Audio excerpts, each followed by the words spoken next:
এখন গুরুকে 10 টাকা দিয়ে প্রণাম করলে গুরু যত না খুশি হয়, 10,000 টাকা দিয়ে প্রণাম করলে গুরু বেশি খুশি হয়। এখানে যারা কুলগুরুর থেকে দীক্ষিত আছেন আমি বলে দিই, গুরু আপনার বাড়িতে আসলে প্রথমেই গুরুকে আসনে বসতে দেবেন, দুটো পা ধুইয়ে দেবেন, তারপরে গুরু সেবা দেবেন। সেটা যা সেবা দেওয়া হয় দিয়ে দেবেন, নিরামিষ সেবা দেবেন, ঝিঙে আলু পোস্ত ডাল টাল করে দেবেন, বেগুন ভাজা পটল ভাজা উচ্ছে ভাজা যা দেবেন দেবেন গুরুকে দেবেন। এইবার বিকেল বেলা গুরু যখন বলবে মা এবার আমায় বিদায় দে, আমি এখানে আপনাদের বলে দিই, গুরু বিদায় যখনই চাইবেন হাসি মুখে বিদায় দেবেন, 1 টাকাও দেবেন না।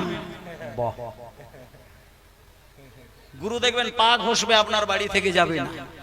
এবার যখন দেখবেন গুরু যেতেই চাইছে না, দরকার হলে ঠক ঠক করে আরো 10টা প্রণাম করবেন, ওই টাকাটি বার করবেন না।